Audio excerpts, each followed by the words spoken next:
Welcome to the Danny Clinkscale Reasonably Irreverent podcast. Insightful and witty commentary, probing interviews, and detours from the beaten path. Welcome to Monday Musings. It's presented by Dillon's Heating and Cooling every Monday. Go see Jeff and his fine team as we're into the heat of the summer now, and you might need some air conditioning help. And, of course, you just came off a winter where you probably needed some heating help. So he's got a family-based business, and it's a great opportunity for you to get friendly and efficient service at a great price. Dillon's Heating and Cooling, the sponsors of Monday Musings-Danny, SportsWrap. After a weekend chock full of just about everything, I hope you had a great Father's Day and maybe you got to spend it with your children or with your mom and dad. I kind of did only a little of that. My oldest daughter was in from California. I saw her Friday and Saturday a little bit. My other daughter is out in California and couldn't come out. Talked to my dad on the phone. He's not doing particularly well these days and kind of didn't know what was going on when I called him. But we take the good moments with him and cherish them at this point in time. And I hope you had a great day on Father's Day. Certainly the weekend. I have very seldom am ever anything approaching a couch potato. And this was certainly the weekend for it, to say the least, as especially if you're a soccer fan of any kind. The European Championships are going on. We'll talk about that a little bit later on. But there was soccer, there was Sporting Kansas City soccer, there were the Royals, there was the NBA, and front and center for me anyway, there was a fabulous U.S. Open that really kind of looked like it would be even more fabulous for a while, with just about every big name in the sport in the mix at one point in time, but then it was crash and burn and shots into beer cans and everything else going on. And in the end, it was the only thing that was disappointing about the weekend, because my wife and I are big fans of Louis Oosthuizen. I think I've kind of followed her with that. She loves Louis. We like yelling Louis at the TV, and he made a couple of birdies, and it was his opportunity to win a major again. We'll get into that first off when we start up next. But Jon Rahm certainly is a deserving winner, made two fabulous putts down the stretch and wins the championship. And certainly that was a great story, too. And we'll talk about that. First up, coming up next, we got a lot to talk about, a lot to digest on Monday Musings, Danny Sports Wrap, brought to you by Dillon's Heating and Cooling.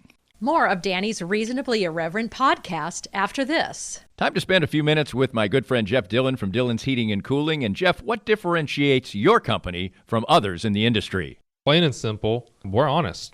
We have integrity, and we're going to do things right the first time. There's way too many companies out there that lie, cheat, hide things from the homeowner or customer, and we're not about that. It's kind of funny sometimes. I actually am so honest with some people, it kind of surprises them. But sometimes it's good for business, sometimes it's bad for business. But ultimately, it's the kind of business that I want to run, is an honest one. And that family way of treating things is part of your slogan, and it's also part of one of your great features that you offer to customers. Our slogan is like family. Our most popular maintenance plan is called the Family Plan. It's very similar to a lot of ones out there. The little tweak that we do to ours, 1% off for every 2 years. They have a continued maintenance plan with us. If they have a maintenance plan for 10 years, then we give them 5% off, no questions asked. You can find out more about Dillon's Heating and Cooling and all their great range of services at dillonsheatingandcooling.com. That's Dillon's with an S. The phone number, 913-214-1343. Cinematic Visions has been an affordable solution for professional media production in Kansas City since 2003, offering award-winning video production and creation, as well as a wide array of digital and social media management services. From planning, scripting, filming, editing, and post-production to delivering your product to a watching world, Cinematic Visions will provide professional and affordable services for you and your business with the necessary return on investment to make it all worthwhile. Cinematic Vision's goal is to unlock the power of storytelling through video and a strong online presence for your company. Beyond the numbers, they want to inspire and evoke your clients to feel and act. Let my friends at Cinematic Visions embed your brand where it belongs, in your customers' minds. You can find them online at cinematicvisions.com or with a quick phone call at 816-600-6300. Let's have a brief conversation with David Schmidt from Pro Millennial. David, What differentiates you from other financial organizations? I would say the passion we have for seeing our clients succeed is probably paramount to what we do here. There's no joy greater than watching a client accumulate wealth. I had a client that I've had for many years was able to buy his dream warehouse. Nothing too extravagant, but we had a savings plan in place and was able to see him fulfill his dreams. And what else motivates you in this industry? Well, lately it's been finding out inconsistencies in the marketplace, ferreting out some more than questionable ideas out there that what we're seeing with Bitcoin and a few of these other cryptocurrencies right now. I'm in the opinion where if it's untraceable, it really needs to be regulated in a big way right now. To get more information and advice from David, visit promillennial.com or call 816-221-7775. That's 816-221-7775. I'm here with Tim Emerson, the owner of Emerson & Company. And Tim, give us an idea of the range of services that you provide from Emerson & Company. At Emerson & Company, we do credit card processing, payroll services. We do bookkeeping, merchant accounts like point-of-sale systems. What would you say differentiates you from other companies in the field, and what makes you special? I think what makes us unique is that we're a small local business making regional decisions on companies. We create a profile for the business and then put it out to our different vendors in a very competitive environment and tailor those needs to the specific business, which usually ends up in a great fit or great result for the company. And, of course, the idea is to save money, right? Save money, and actually sometimes I'm surprised where actually a solution that may cost a little bit more ultimately does save money, but we're not conditioned to think like that sometimes. Emerson & Company. Check them out at emerson-co.com or call them at 816-360-9092. If you'd like to join these and other great sponsors and market your business to a growing and engaged audience, contact us at danny@dannyclinkscale.com. Look forward to hearing from you. Welcome back, and there are precious few people who aren't affected in some way, shape, or form on Father's Day, and maybe it's to a really immense extent where your children are all in the home, and you got a few of them, and they're treating you to presents and everything else, and maybe your parents are within driving distance and all that. So for some people, it's probably a bit more all-encompassing. As I mentioned, for me, it was sort of in bits and starts, and but you treasure all of them, and especially Father's Day has great meaning for me with my two daughters, and they're grown ladies now and doing quite well, and I'm very, very proud of them. And my dad's not doing particularly well, but he still generally knows who we are, and we can spend some pretty good quality time with him in his nursing home.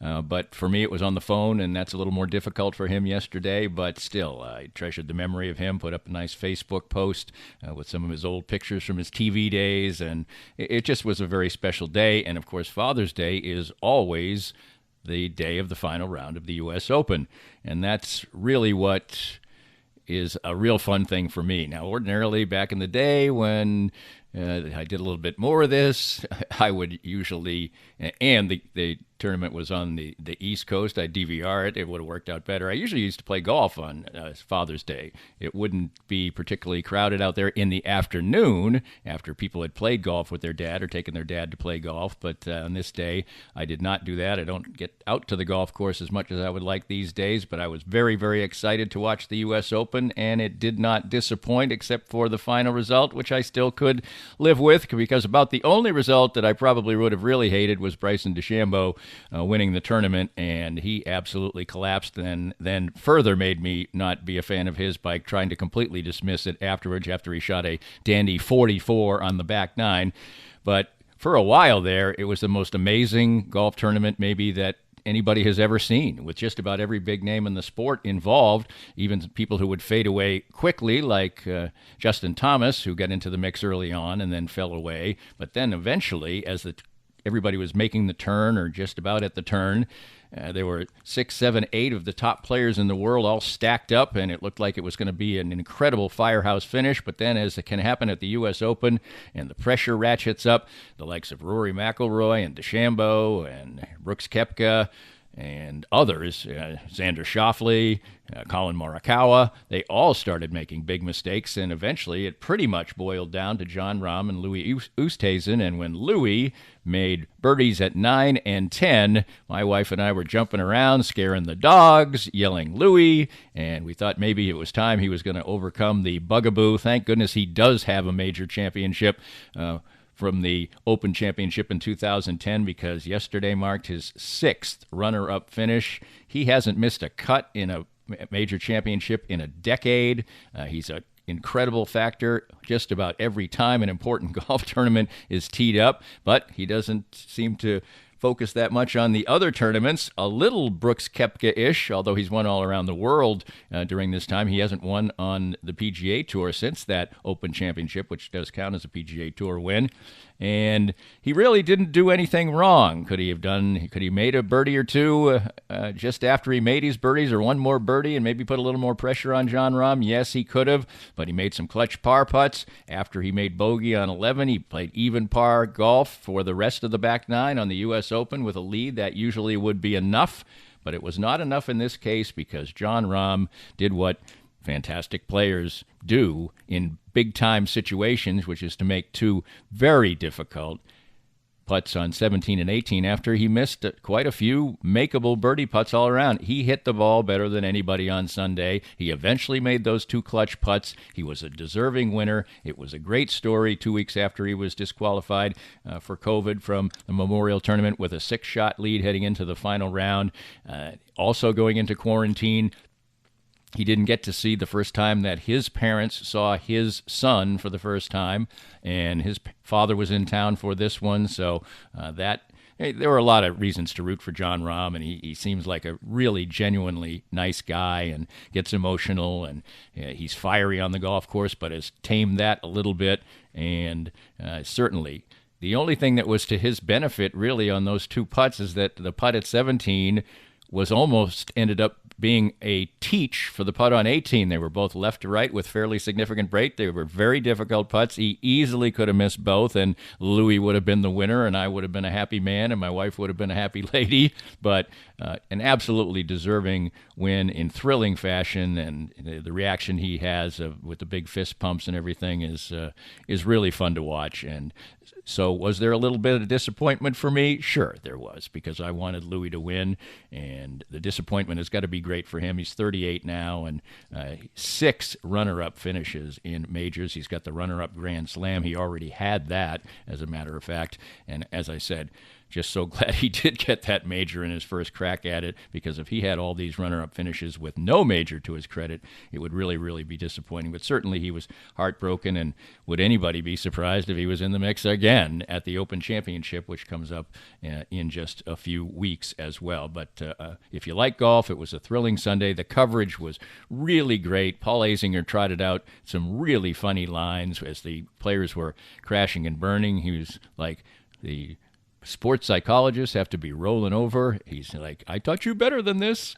That was funny. And then when DeChambeau hit the ball right next to a case of Stella Artois cans, he said maybe he'd want to slam down a couple of those right now before the next shot. I mean, he's in rare form. I never thought somebody would be able to sort of be a really good follow-up to Johnny Miller, but Azinger certainly is. He's frank. He's honest. He can turn a phrase. He's funny. Dan Hicks is very, very solid on the coverage, and their other announcers are excellent as well. So great coverage, great tournament, great fun, a great Father's Day treat always, the final round of the U.S. Open.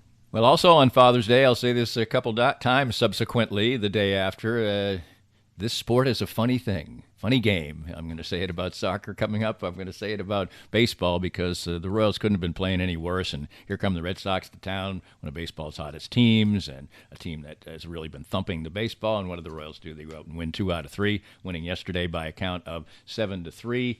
racking up 15 hits. Feel good day for many people, including Hunter Dozier, who was in the ice box with another lengthy 0-for streak, and he gets 3 hits. And Whit Merrifield has started to hit again, and basically just about everybody had a couple or 3 hits. Nicky Lopez continues to hit the ball, and that's a good thing. The only fly in the ointment, of course, is potential problems with Adalberto Mondesi again with his side, and we'll hear from Mike Matheny in a minute, but he doesn't really address that. But it was just a good day and good timing for the Royals. Does this mean they're going to turn things around? As they're 32 and 38 now. It seems unlikely. Very difficult 10-game road trip in front of them right now, as they will head to the Yankees, then to Texas, then to Boston. Seemingly a bit of strange scheduling there, but anyway, they play 3 against the Yankees, 3 against Texas, and then 4 at Fenway Park, which has been an absolute house of horrors. And, of course, the Red Sox will probably be on point, but maybe they're catching the Red Sox at just the right time.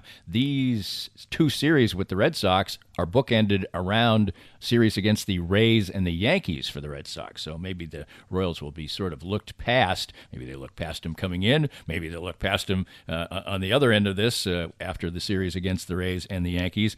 Or maybe the fact that they lost a couple games to the Royals will catch their attention. But this is a very difficult road trip coming up. The Royals have a lot of things on their plate that are negative, and certainly another stint of injury for Adalberto Mondesi would be one that would produce more than just groans for Royals fans, as he's done nothing but play great since he came back into the lineup. He's hitting .361. He's hit with power. He hit the longest home run of the year for the Royals in this homestand, almost 470 feet. Can't really ask for more. And yesterday, another example of a tough veteran coming forward for you is Mike Minor has basically provided exactly what the Royals would have wanted from him when they signed him. Eats some innings, went almost 7 innings yesterday, ERA in the mid-4s. He's been pretty consistent as far as keeping the Royals in ball games, and did an excellent job in that game. And, of course, generally the Royals bullpen has been quite good, and even Greg Holland has slipped back into pretty good form the last couple times around. I think, him as closer is always kind of an accident waiting to happen, but right now the Royals really aren't in contention, so I guess if somebody else isn't ready for that role, you put the tough guy, the guy who isn't going to be phased, out there. But just a nice hot weekend for the fans at the ballpark, and the Royals, maybe it's a little oasis. It seems likely it's just a little oasis, but at least on this Sunday, unlike up the past few Sundays, as the Royals won their first series since early in the month, Mike Matheny got to talk about good things. Guys played well, and a good series against a good team, and we see a lot of different components come together. But the great start, the timely hits, so many things happened today. Everybody contributed. Good defense. One of those games that you just saw a lot of the different pieces that we were hoping to see. Probably gets overlooked. First play of the game, we have a miscue, a sun ball, and we've had a lot of those innings tailspin. So it's great having one of our veteran pitchers stand in there and continue to make pitches, and then pick up his defense. We get the double play, and then Mike began to roll. I thought he did a real nice job getting shut down inning after we make a mark. Thought he had everything going. He had himself in stress a few times and pitched himself out of it, and did exactly what we need. We need some more of these starts to go into those deeper innings to give our bullpen a little bit of a break. But we've got to capitalize when we get those days with Mike, and especially with Brad too. A couple guys that we know we can push deeper into a game. They do that. They're going to give our offense a chance to do what they did today. But I thought he did a great job of taking control of the game early. That changed the game. And so we're in a spot, right? We've been so many times, right? We've got the bases loaded, less than 2 outs. We have a tough punch out. And just when it looks like that could be a huge momentum shift, Dice comes up and puts together one of the best at-bats of the year against a guy with swinging. He's got 4 swing and miss pitches, and continued to just fight his way through that. And even if he goes down after an at-bat like that, it's when you're probably going out of your way to celebrate with him, the way to fight your way through it. Those are those grinding at-bats we talk about. And then to be able to knock in a couple runs, that one really drove him up to about 35 or so pitches that inning as well. And then you kind of have them on their heels, and they're tired. It's hot. It's been a long inning. Those are the times when you make those big innings happen. And Dice has done a real nice job for us. Nice to see a little hit the one ball hard, but then have a couple things work in his favor. He deserves them. He's had so many hard outs, and you still, each guy, Michael Taylor was the guy today, hit a couple balls on the screws and just happened to be right at. And I think he was the only guy that didn't really get a chance to, except for the ball that he put in play that ended up being an error with a run that came in. But all the way through, you have Doge have a great day. Gutierrez getting on base with walks 3 times, and Mondi and getting a couple to get us going early, and Salvi, big day for Witt and celebrate that 800th hit. I mean, just a lot of things offensively before he gets up there and hits the home run. Everybody contributed today on the offensive side. But I like the at-bats all day long, and it's not that we're going up there always just shooting the ball the other way, but when you're going in against a frontline starter, guy that doesn't give up much typically, you're going to have to kind of fight and not get too greedy, take what they're going to give you. And if they're going to give you the other side, they're going to shift you. If they're going to stay away for the most part, not being afraid to take that approach. We had a number of hits go that direction. And then guys got into counts to where they could get a little more aggressive, but that's all Dice was doing. He was standing back, using his hands and not trying to make anything big happen, use the big part of the field, and then give the next guy a chance. And that next man up theory is really how teams come through in those big situations. The big hit has eluded us for a good part of the last month. But if we stay with that approach, you're going to see more success. As mentioned, the Royals hit the road. Maybe they can carry a little momentum. Maybe they can keep those bats going. That's really been the major issue since they really cooled off. Well, there've been a lot of issues. Let's face it. Jackson Kowar and Chris Bubich are in the bullpen now. They're trying to mix and match in the starting rotation. They started to go with an opener. Danny Duffy may be coming back soon, but this road trip, not like it's make or break. I think the season sort of, the ship sailed over the last couple of weeks as far as the season in contention is concerned. But if they are going to, before the All-Star break, raise hopes again, they're going to have to do something very surprising on this upcoming 10-game road trip. As I said, lots of things percolating in the world of sports, including in the world of soccer and the NBA. Don't talk about the NBA much on this podcast, but we're getting down to crunch time now, and it's a wide open thing, and some surprising things are happening in the NBA. We'll dive into that a little bit. It has been a wild few days in the world of sports, and lots of fun for me. I probably watched more sports this weekend than I have in, many, many weekends. Anyway.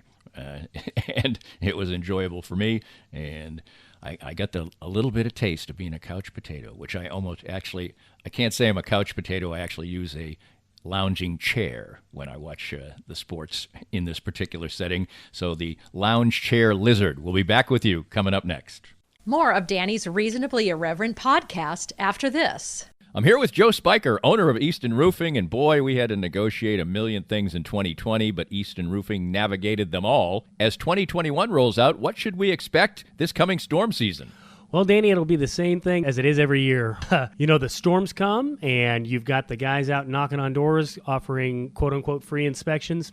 Be wary as a homeowner. If somebody's knocking on your door, they probably need the work, and if they need the work that bad, they may be willing to do something untoward to get it. So if somebody knocks on your door, says they want to give you a free inspection, just tell them have a great day and give us a call. We'll come out for free and give you a good, honest opinion as to whether or not you need to do anything at all with your roof. And what's the best way to get in touch with Easton Roofing? You can always find us online at eastonroofing.com or give us a call at 913-257-5426. Easton Roofing, integrity matters. We're here with Michael Barber, the CEO and founder of Microlight Corporation of America, the world leaders in laser therapy. And Michael, tell us a little bit about your product. Our device is using a particular wavelength and power to reduce pain and swelling. My background is surgical lasers, but I've been involved with this particular device now for about the last 20 years, actually. And I know that it works because I've had it used on me as well. And tell us about the relationship you have with your company and Canaway. It's what I call a strategic business relationship in that Canaway, the leader in the field of the cannabinoid systems and CBD oil, but our device used in conjunction with Canaway CBD oil gives a better pain relief outcome for the patient. And if you want to get that pain relief outcome like I did, you can reach their local representative, Sherry McCants, at 515-208-6312. That's 515-208-6312. Hey everyone, this is Matt Llewellyn for the 23rd Street Brewery. Thank you so much for supporting local restaurants, especially through this pandemic. And you know what? We're almost through it. At the 23rd Street Brewery, we have brought in a few more tables. You can wear a mask if you want, or not. It's your choice. Other than that, we're open 11:30 every single day. So come see us at the 23rd Street Brewery in Lawrence. We're here once again with Dr. Brad Woodle from Advanced Sports and Family Chiropractic and Acupuncture. Springtime, good weather's finally here. People want to stay active, and it's your job to make sure that they can stay active, and be healthy. Danny, we see a lot of not just weekend warriors, but people that every day are having that want to get back to activity. Whether you're starting with walking, jogging, or maybe that first 5K of the year, we want to help you out. We specialize in taking care of all ages, from kids all the way to grandmas and grandpas, but absolutely specialize in getting you back to full function and keeping you in great shape. So in short, how do we go about doing that? The first thing is to schedule a consultation with one of our doctors and therapists so we can see how you move and how you're supposed to move. Based on our assessment, we can put together a short treatment plan and a set of goals to help you both feel better, function better, and most importantly, stay better for this year and many years to come. Learn more at asfca.com/Danny. That's asfca.com/Danny. If you'd like to join these and other great sponsors and market your business to a growing and engaged audience, contact us at danny@dannyclinkscale.com. Look forward to hearing from you. Welcome back, and if you like soccer or you like just international competition, the last week or so has revved up the Euro 2020 championships, and they still kept the name Euro 2020, I guess, because all the branding was that, even though we're obviously competing in 2021, and this European Championship has really featured fantastic soccer. The emotions are so high. The players are so motivated to play for their teams and their countries. Many of these countries don't necessarily have that much success or in other sports, or they're smaller nations that rise up and play against the big boys, and it's really just fun to watch. We're getting towards the knockout stage now, and the games have just been played at a very high level. Now, how significant have the first round of games been? Well, they only cut from 24 to 16 teams, so you can just play okay and move through to the knockout games. But hey, I'll take 3 soccer games in a day, and you have to pick and choose which one you might want to watch, but there are games on all day long, and I've just really enjoyed and been immersed in it. Now, this weekend, there was so much other stuff going on that I didn't watch as much of the Euro 2020s, and there were some great matchups, and England and Scotland played, and it's just a lot of fun if you like soccer in any way, shape, or form. Back over here on the West Coast on Saturday night, I mentioned earlier that I was going to use the phrase, this sport is a funny game. Well, soccer can be a funny game too, and domestically here in MLS, Sporting was on the short end of one of those funny games on Saturday night, as they had 65% of the possession. They had the lion's share of the shots, 19-7. They really controlled the play, but opportunistic Portland got 2 goals, and goals are what capitalizes, what pays the freight, and they were winners over Sporting by a count of 2-1. Sporting still in the mix in the Western Conference, and they are still playing excellent soccer, as you'll hear Peter Vermees talk about. They got the first goal as Jalen Lindsey scored in the 26th minute, but then later on, just before halftime, in the last 10 minutes before halftime, it was 2 goals from Portland, both of them kind of very opportunistic. The first one was a nice clean goal. The second one was some crazy bounces that were victimized. The backline players for Sporting Kansas City, and Lindsey was one of them. He was in the wrong place at the wrong time. Fontas was at the wrong place at the wrong time. And then in the second half, buoyed by a near-capacity crowd for the first time for Portland, they were able to fend off repeated attempts for Sporting Kansas City to get the equalizer, and that's what happens sometime in soccer. And as you'll hear Peter Vermees talk about here, he is not going to let this particular game color the way he feels about the overall trend of his team. His team is playing well. This is one of those things that happens in soccer. Sporting didn't have great opportunities, even though they created a lot of shots, as you'll hear, but probably could have scored 2 or 3 more, perhaps, in the game. And that's really the whole tenor of what Peter Vermees is talking about. So just he's better at explaining it than I am. But in soccer, sometimes you can know that your team was the better team, maybe not way better, but you still have to tip your cap to the other team and realize that sometimes these things just happen. You don't want that to happen. Obviously we were in a good position at 1-0, and giving up 2 goals like we did, it just changed the game. And obviously we were already dominating them at their own place, and we had the ball, a lot, and we're moving it well, and we were dictating a lot of the game. We did it for the whole game, really. So two very good lessons for us today. But I'm very proud of the guys because we dominated the game with the ball. We did a lot. We created a lot of opportunities too. I'm not going to say they were high quality. There were some good chances there. There was a few quality chances for sure that we could have maybe snuck in. But yeah, it was a little bit difficult, but I think the guys played really, really well, especially away from home. Hey, Peter, in the last 2 games, that's now 51 shots. And unfortunately, you just can't finish. I see your smile there, but you just can't. You'd like to put a lot more of those back in the back of the net. Just what is it just kind of taking out there? What are you seeing out there that you're just not being able to put it in the back of the net? I think the last game we played, I talked about it then, that goalkeeper stood on his head and played very well, and you can't take that away from that guy. I think today we missed a couple of really good chances. That happens sometimes, but you can't deny. There's nothing you can say when you look at the way that we played, and I get it. It's all about winning, and believe me, I see it. That's the forefront of always every game we play. But I'm very outside of losing the game. I'm incredibly not positive, but I feel really good about the fact that the guys are in sync with each other. The quality in which we play is very good. And I've said this before, it's going to get results. We drove the game at someone else's place. We always feel it's very, very important for us to drive the game when we're at home, entertain our fans. And it's part of it. Part of it is winning as well. And so, they beat us today. They scored their goals and they won, but I'm very encouraged by the way that we're playing at the moment. Then for Allen tonight, he looked like he connected well tonight, but maybe wasn't as clinical as normal. Was that maybe just a little wear and tear from being with the national team? Maybe, but I think also you got to give them credit.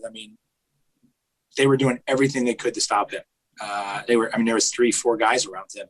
Every time he got the ball, there was 2 guys. When you saw when he was inside the box, there was 4 guys going to block the ball. So, it's not going to be easy every time. So, you got to give the other team credit too for defending and blocking shots and doing all those things as well. Sporting is home on Wednesday night against Colorado. They play 3 games in 8 days in this stretch. That's why they made a few player changes in their game against Portland the other night. And then they'll play again on the weekend. Still, as Peter Vermees noted, in an overall good trend as far as players can say. They really haven't stumbled and played a poor game since early in the year when they had a couple of clunkers and actually also were doing some come-from-behind antics as well. And in this one, they fell from ahead to lose by a count of 2-1. But overall, it's still an uptick for Sporting Kansas City. Many people, especially a lot of younger people, love the NBA, love the big stars. And I'll tell you what, the way the NBA is played now, the big stars rise in the big moments. And we have our NBA Conference Finals set. And in fact, Phoenix played Game 1 and won in their opener at home against the LA Clippers. And that's a nice story because they've hardly been in the playoffs over the last 20 years or so.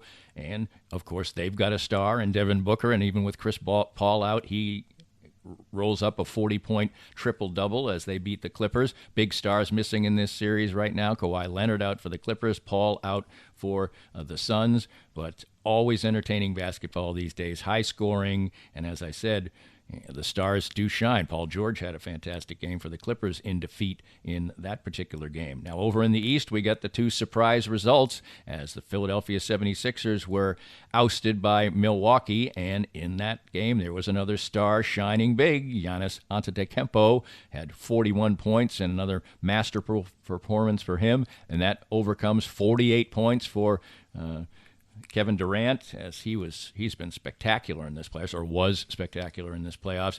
But Brooklyn is a team that was star-crossed this year. In the playoffs, they had their three stars together for a total of, I think it was 43 seconds during the entire playoffs, and they did not have Kyrie Irving in the final game, and they had a very compromised James Harden in that final game, and Philadelphia took advantage of it, Milwaukee took advantage of it, and they move on to the conference finals, which start up tomorrow, and they will be playing the Atlanta Hawks, and they are the Eastern Conference equivalent, basically, of the Suns. They've been a little bit better of late than the Suns, certainly, and of course, they've got their own star in Trae Young, and actually more defensive-minded game in pulling off the Game 7 win, as both teams that will play in the Eastern Conference finals won on the road.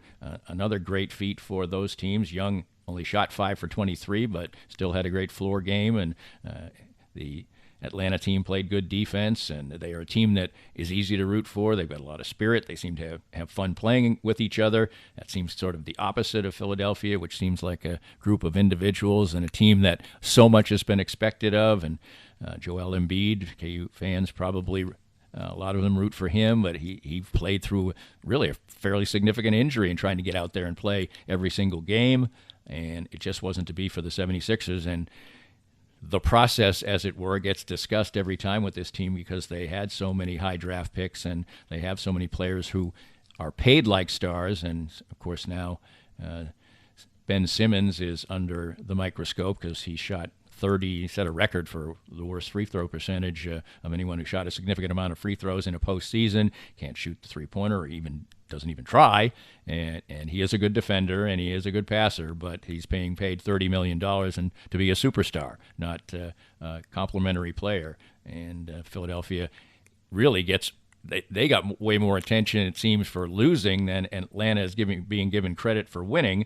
And we're going to get at least one real, well, maybe two real dark horse teams in the NBA Finals, and that's refreshing. And it probably will not be as effective ratings-wise for the NBA, which is built on the big teams and the big stars and having the big three in each setting, no matter what big three you put together, or big two, like in LeBron and Anthony Davis. So it well could be, say, a Atlanta Phoenix final, and I don't think anybody in there before the season, you could have gotten mighty good odds of both of those teams facing off against each other in the finals, but still, obviously, 13 potential games left in the NBA to decide who will play in the NBA Finals. But as I said, we don't talk NBA here much, but certainly there is great entertainment value there and great stars who really do seem to shine in the biggest moments. Well, I hope the stars of your world on the Father's Day weekend shone brightly this particular weekend for you. And I know that if you are a father out there, you were the star a lot of times, and that always feels good, and it makes you feel good when the people who are your daughters, sons, whoever, your wife treats you like the great father you strive to be. And that's all we can do, is strive to be that and try to be the little stars of our own homes. So that little message for you to close out Monday Musings, Danny SportsWrap. We're here each and every Monday, brought to you by Dillon's Heating and Cooling. And all through the week, we bring you all the different stuff that we do at DannyClinkscale.com and Patreon.com/DannyClinkscale if you want to pay a few bucks for something extra. And I'm glad that everybody pays attention to all the content, free and paid. And we'll talk to you during the week with some music, with some personalities, and a whole lot more on the Reasonably Irreverent podcast. We hope you enjoyed the latest Danny Clinkscale Reasonably Irreverent podcast. Come back soon for something fresh and new. This podcast was made possible by our great sponsors like Dillon's Heating and Cooling, treating you like family with expert and affordable HVAC services.